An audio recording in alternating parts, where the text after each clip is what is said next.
பேட்ட விஸ்வாசம் திரைப்படங்கள் தியேட்டர்ல ரிலீஸ் ஆயிடுச்சுங்க. இருதரப்பு ரசிகர்களும் பார்த்தீங்கன்னா மாத்தி சண்டை போட்டுக்கிறாங்க அப்படிங்கிற தகவல் வருது. எந்த படம் ஹிட் ஆகும், எந்த படம் ஃப்ளாப் ஆகும் அப்படிங்கிற டிபேட் இப்போ வரைக்கும் போயிட்டு இருக்கு. 2 படங்கள் நல்லா இருக்கிறதா ஒரு தரப்பு சொல்றாங்க. இதுல என்ன விஷயம்னா, நிறைய தியேட்டர்ல இந்த 2 படங்களுக்குமான டிக்கெட் ரேட் அதிகமா வச்சு விற்கிறாங்க அப்படிங்கிற குற்றச்சாட்டும் வந்திருக்கு.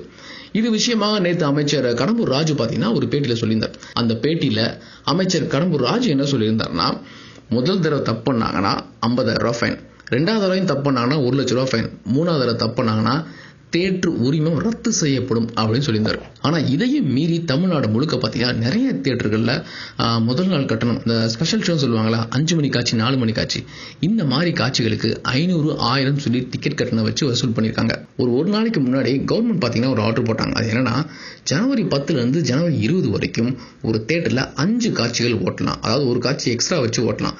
ஸோ 10 நாள் 5 காட்சி ஓட்டலாம் அப்படிங்கிற ஆர்டர் பிறப்பிச்சிருக்காங்க. இதனால பேட்ட விஸ்வாசம் 2 படங்களுக்கும் பார்த்தீங்கன்னா மிகப்பெரிய லாபம் கிடைக்கும் அப்படின்னு நினைக்கிறாங்கப்பா. ஹாய் வியூவர்ஸ், உங்களுடைய போரிங் டைமை என்டர்டைன்மெண்ட்டாக மாற்றுறதுக்கு மறக்காம தமிழ் காசிப் சேனலை சப்ஸ்கிரைப் பண்ணுங்க.